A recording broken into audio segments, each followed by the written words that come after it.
and always will, is about moving humanity forward. And remember, folks, every act of kindness is a little love we leave behind. Hey, folks, I'm here with the pinky ring and the New York thing. Forget about it. Bad Brad Berkwitt.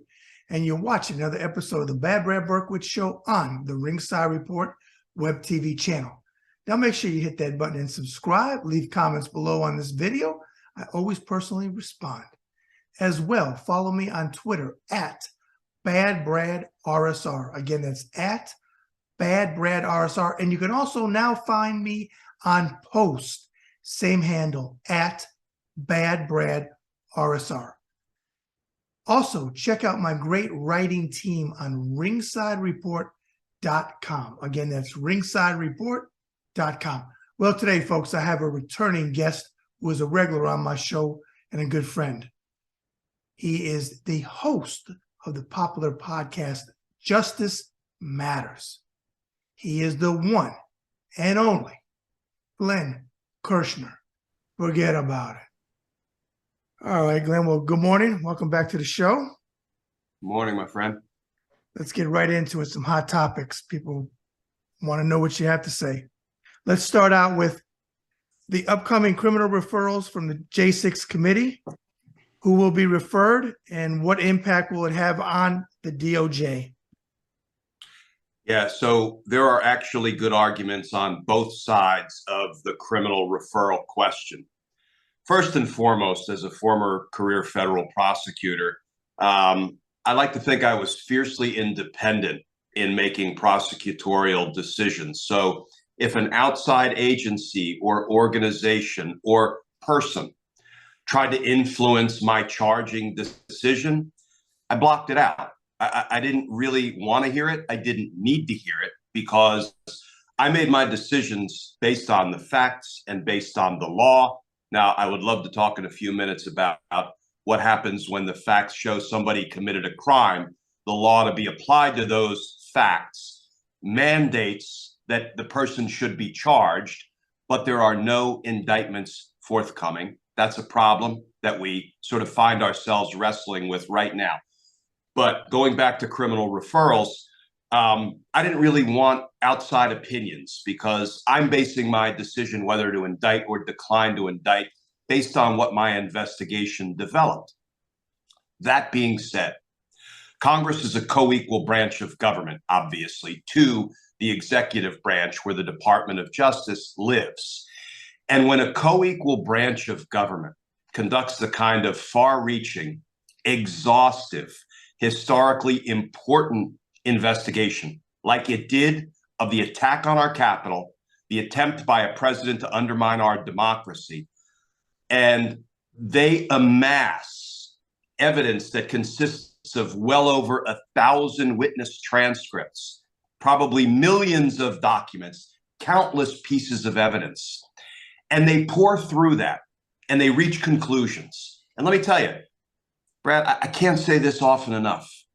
The J6 committee's investigative team is led by a former RICO partner of mine, one of my ride or die prosecutorial buddies at the U.S. Attorney's Office, a guy named Tim Heafy. He was one of the Department of Justice's best RICO prosecutors, period. When he was tapped to be the head of the J6 investigative team, he brought a full complement of former federal prosecutors on board to investigate the crimes of Trump and company. And I'm telling you, I can see their fingerprints all over the J6 investigation because it looks like it's been run as a criminal investigation, even though I understand it's all about legislation, right? What Congress needs to pass to make sure this never happens again. But when a team like that investigates and then puts together a report, which we are about to see, that says, here are the crimes that were committed. The evidence proves these crimes were committed by Trump and others. I think Congress has to make a criminal referral. I think it would be kind of an abdication of their responsibility not to make criminal referrals. And Brad, I also believe the Department of Justice will take them seriously. They won't be governed by them, The Congress can't dictate to the Department of Justice who to charge, what to charge, or when to charge. But you know what DOJ is going to do? They're going to take those 1,000+ transcripts and those millions of documents. They're going to say, Congress, thank you very much for those. They're going to incorporate them into their own criminal grand jury investigation. They're going to build on them. And let me warn everybody, there will be more delay. Why will there be more delay? Because once DOJ gets these 1,000+ transcripts, I've gotten transcripts of my witnesses from other organizations, agencies, locations. What I have to then do is not only absorb what's in the transcript, I've got to bring that witness back in to make sure everything in there is accurate, is truthful, is all inclusive. I might want to ask follow-up questions of those witnesses, and I will certainly want to put those witnesses before a federal grand jury. So these are important building blocks that Congress is providing to the Department of Justice, but there's a lot of work still to be done. I don't like saying that because I want indictments yesterday or last month or last year because justice has lingered too damn long. But I think DOJ will take these criminal referrals deadly seriously, but they won't be governed. They will not be governed by what Congress says about who should be indicted, what should be indicted, or when it should be indicted. Okay. Yes or no? The biggest name that everybody is looking for them to make a referral on. Do you think Donald Trump is going to be one of them? 100%. Okay. Okay. Did you see the, I forget what gathering it was of MAGA last week with Marjorie Taylor Greene when they gave her the Richard Nixon Award? I don't know who shows up for the Richard Nixon Award, but okay. And she said, and she was, playing to the crowd, and Bannon was in the crowd, and she said, if we were, I'm paraphrasing, if we were in charge of January 6th, there would have been weapons, which there were weapons, we know that, but there would have been weapons, they would have been armed, and we would have won. Is there anything that can be done with that statement, or is she going to be able to get away with, I was just kidding, I was playing to the audience, don't take me seriously? Yeah, if you can't joke among friends about a deadly armed insurrection to kill our democracy, when can you joke, right? And I love the Richard Nixon Award. That's like giving a famous chef the Jeffrey Dahmer Award. Exactly. Really, that's not an award you want to accept. Yeah. So can that be used against her? The answer is absolutely yes, because anything that comes out of somebody's mouth in the world of criminal law is called a statement of a party opponent. So ordinarily hearsay is not admissible in court, right? So if I wanted to go into court and say, man, let me tell you, ladies and gentlemen of the jury, what Brad said when I was talking to him the other day, I can't do that unless Brad is the defendant, which you would never be. But if you were the defendant and you said something to me, that's not hearsay. That is a statement of a party opponent that is directly admissible against the speaker. So first of all, the legal hurdle to introduce that kind of evidence against a Marjorie Taylor Greene is cleared, right? The next question becomes, is it criminal? Well, in isolation, it's not criminal. But guess what? We don't prove cases in isolation. We prove cases with a whole constellation of circumstantial evidence. It's like putting a 1,000-piece puzzle together. Nobody walks into court and holds up one piece of the puzzle. Says, ladies and gentlemen, look at that piece of the puzzle. There you go. Proof beyond a reasonable doubt. No, because it only gives you this much of the picture. You assemble the puzzle for the jury, and then the picture emerges, and the picture emerges that somebody committed a crime and ought to be held accountable for it. So what I'm looking forward to next for Marjorie Taylor Greene is something that I haven't heard a lot of chatter about. When the new Congress is sworn in January.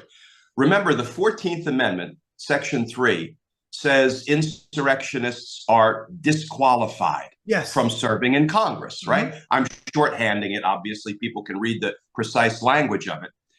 So what does that mean? Well, when the insurrectionists who ran for re-election and were elected, like Marjorie Taylor Greene, are about to be sworn in, I have a feeling you're going to see other members of Congress objecting to her being seated because the 14th Amendment disqualifies her. Interesting. It's a battle that is brewing, and I think it's something that should be taken very seriously, because if, you know what, the Republicans love the Constitution, well, then they better hold on tight, because it's about to be used against them. Okay. The Invisible Man, who I don't even know if TMZ knows where he's at, and TMZ knows where everybody's at. The many crimes of Mark Meadows, including the new reporting about his North Carolina voter crimes. Is the Invisible Man, Mark Meadows, above the law? Thus far, yes. Now, that doesn't answer the question in the long term. Will he be charged for his crimes? Brett, I don't know if I'm hopelessly naive or Pollyanna, call me what you will. I'm not prepared to give up on the Department of Justice. I'm not prepared to give up on the state law enforcement authorities like Georgia or North Carolina or New York, although Alvin Bragg has not shown me much reason to be optimistic in his decision-making. I'm not giving up, and I'm not giving up on democracy. So I am still of the mind that the Mark Meadows of the world will be held criminally accountable. I just did a video on this. Mark Meadows, there's a hat trick, at least, of crimes that Mark Meadows has committed, right? He undoubtedly committed voter fraud in North Carolina. We've all seen the picture of the trailer in the woods of Scaly Mountain that he wasn't living in. The landlord said he's never lived there, and he used that of his home of record, his home of residence, not only to vote, but Brad, to run for to be a congressman for North Carolina. That's voter fraud writ large, right? The North Carolina SBI, the State Bureau of Investigation, has just completed its investigation and forwarded its findings to the North Carolina State Attorney General, Josh Stein, who I believe is a good, honorable public servant. And now it's up to him as to whether to prosecute Mark Meadows.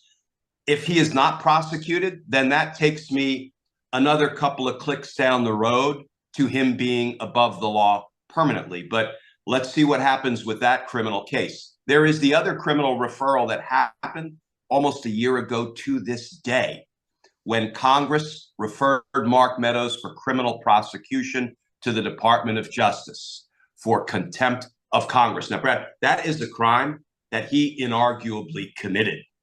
There's no two sides to that one. He committed the crime just like Bannon and Peter Navarro committed that crime, and they were both indicted for the identical conduct, right? So he is thus far above the law on that one. And then the third one, I mean, geez, we saw just the other day the reporting about how 34 members, Republican members of Congress, were bombarding Meadows with treasonous and insurrectionist text messages. Mark, you and Trump have to overturn the election. And Mark Meadows was like a clearinghouse for treasonous text messages from Republican members of Congress. I mean, it's crime after crime after crime. And if Mark Meadows goes uncharged, unindicted, which I don't believe for a minute he will, that will put him above the law, and it will put the lie to two things we often hear from the Department of Justice. No one is above the law. Well, I'm sorry. Turns out that's a lie.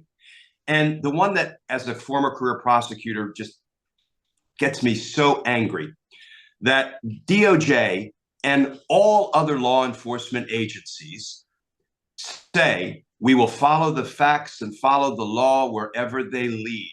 Well, Brad, the American people deserve an answer to this question. If the facts show that a, influential, powerful, rich, connected white male commits a crime, and the law to be applied to those facts dictates that he should be criminally charged, but he's not, I want an answer to the question, what are the American people to do? Because if the facts and the law say indictments must come and they don't, I need an answer. I need an answer from our government. What are the American people to do? Now, there's no good answer to that question. There are some bad answers that I'm not going to spit out. Okay. because they're too upsetting, and I'm not going to go there yet unless and until we need to go there.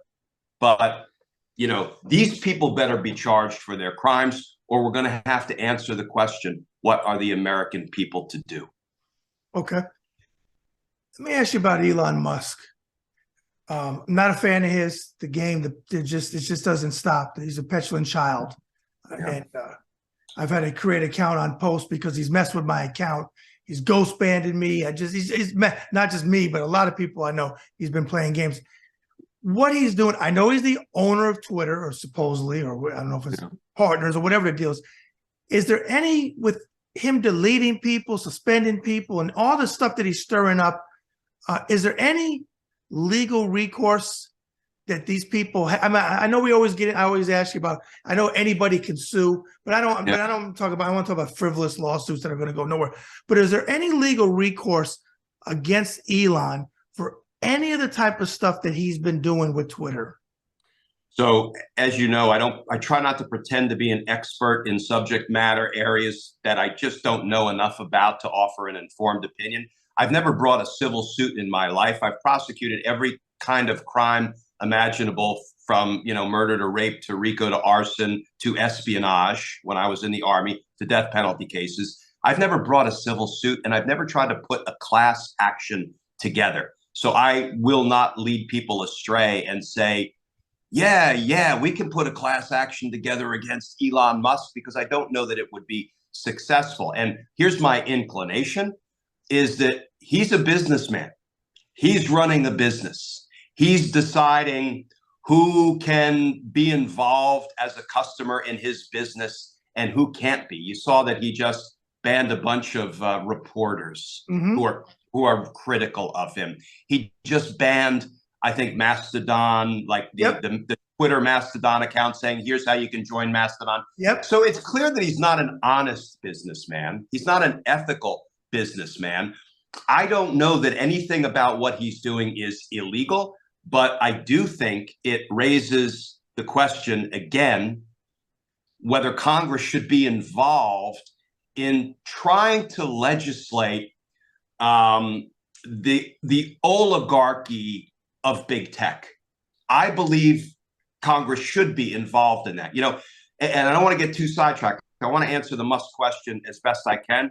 But what I've been trying to push is the government is so fearful of sort of wading into areas that involve First Amendment protected speech. They're so fearful that somebody is going to accuse them of being heavy-handed or tamping down what is otherwise free speech. We have to get over that fear. And the way we get over that fear is we do three things when it comes to big tech, and not only big tech, but hate speech generally. Hate speech that is likely to and intended to incite imminent violence, because that's not protected, right? Hate speech in and of itself is protected, but hate speech that is likely to and intended to incite imminent violence does not enjoy First Amendment protection. So what we need to do are three things. We need to regulate, we need to legislate, and then we need to litigate. What I mean by that is the executive branch should be regulating through every executive branch agency that has any dog in the speech fight, the hate speech fight, the big tech speech fight. We should enact regulations, which is relatively easy to do. Joe Biden should issue executive orders, which is regulating in another way. Congress should legislate. They should do the hard work of passing legislation designed to protect the American people and to promote public safety, particularly on the dangerous hate speech front. And then after we've regulated and after we've legislated, you let the lawsuits come, because then we litigate. We litigate why our regulations and our legislation were lawful, did not infringe on legitimate First Amendment rights, but we're afraid to take the first step because of that litigation part. We don't want to run the risk of being criticized. To hell with that. Right. Let the criticisms come. Kind of like put an assault rifle ban in place. Let the attacks come in the courts. Then we go into the courts and we defend our position. Why did we do it? Why do we believe it was constitutional? And why are we determined to save American lives? And here's the thing. Here's the beauty of litigating. If the court says, you know what, government, you're right. You regulated and legislated correctly in order to save lives. You didn't violate the Constitution. Well, then we win. The American people win. But if we lose and the judges say, you kind of stepped a toe over the First Amendment line with this regulation or this legislation, that's, in the long run, that's a win too, because now you go back and you re-regulate and you re-legislate in accordance with the court's opinion and guidance, and you do it right. But we're so damn scared to take that first step that we're killing our chances of doing anything good before, you know, they even get a chance to get going. Yeah, you're absolutely right. I absolutely agree. And the tweet that he put out, and he's a liar, and I'm calling him a liar, and I went after him. If he sees this, he'll probably ban my account, which is coming probably sooner than later anyways. But he tweets out at 12 p.m. yesterday. No, this was back in April. I hope that even my worst critics remain on Twitter, because that is what free speech means. That's utter bullshit. That's from April 25th. I didn't even realize. I thought that was yesterday. I just looked at it now. It's April 25th, 2022. He didn't even own it then. But that's not true, because he's going after legitimate journalists. You know, he just banned his critics. So what does that tell you? He's no better than Donald Trump. No, you know? He's not. He's a dictator. He's the dictator of Twitter. All right. One other thing I want to ask you before I let you go today, going into the Christmas season, what is your, completely off of all the stuff we talked about, Glenn, what is your hope or your message for humanity? You know, my hope is what it has always been, and that's equal justice for all people.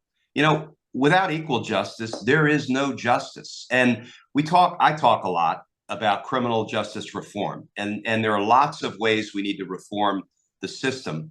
But criminal justice reform doesn't just mean addressing the abuses of the past. And boy, has our criminal justice system abused primarily minorities, people of color, the disenfranchised, the poor.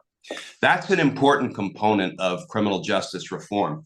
But there's another component that goes hand in hand with that, and it's holding accountable the rich, connected, powerful, influential people who victimize the American people. Here's the thing.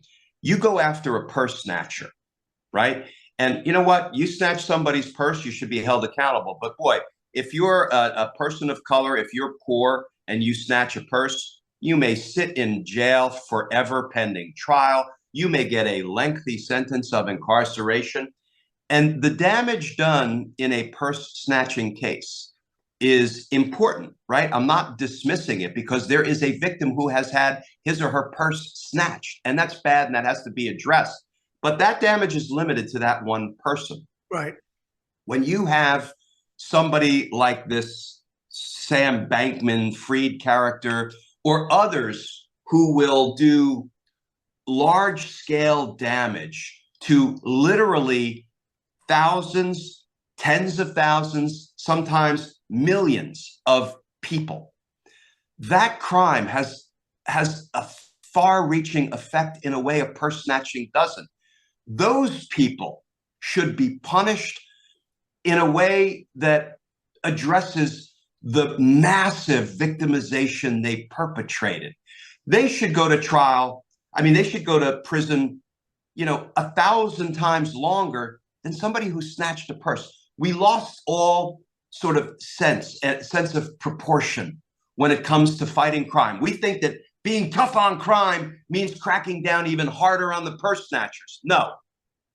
Maybe you try to help the purse snatcher who is probably struggling with issues like addiction, poverty, homelessness, and joblessness, and you can address that in those ways, and you go after somebody who has done wide-scale, far-reaching damage to the American people, to all people, in a way that sort of reflects the damage they did. You put them away forever, not the purse snatcher. That's a way to start to balance the scales of justice, right? Do equal justice for all. So you have to address both problems in the criminal justice system. But boy, if I hear one more guy who is rich, wealthy, usually white, influential, politically connected, getting convicted of something and getting sentenced to 6 months home detention, that's getting sentenced to stream Netflix and get DoorDash for 6 months. You're not doing that to the purse snatcher.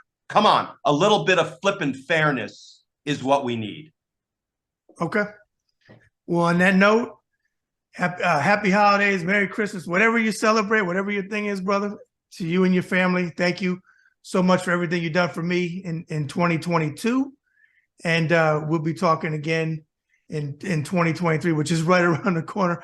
And hopefully we see what your show is all about. Justice matters in 2023 with some of these cases, some indictments, and finally, and hopefully, I want to see Donald Trump not just fined, because these fines are ridiculous with him. He could care less about these fines, which he'll probably stall those, or who knows if he'll ever pay him. I personally, I want to see him in an orange jumpsuit, because that's where he belongs. So let's make 2023 the year of accountability. How about that? Absolutely. I know. Hey, Glenn, again, thank you so much for everything in 2022. Best to you and your family. I'll see you next year, my friend. Hey, folks, that's another episode of the Bad Brad Berkwitt Show on the Ringside Report web TV channel. That will most likely be the last show of 2022 with Glenn Kirschner coming on and doing Hot Topics. We'll have him on again in 2023. Always great to have him back on the show. Brilliant legal mind. And I greatly appreciate all his support of my show. As well, folks, remember, follow me on Twitter at BadBradRSR. And as I said in the opening, I now have a post account as a backup before Elon decides if he's going to boot me off of Twitter. And that's fine. He can do that. I'm building up all the followers that I can bring over with me that are following me on Twitter and post. And my handle is the same as it is on Twitter, at BadBradRSR. Okay? And on that note, folks, remember, every act of kindness is a little love we leave behind. Bad Brad out. Thank you for watching the Bad Brad Berkwitt Show. Please follow, subscribe, leave comments, forget about it, and move humanity forward.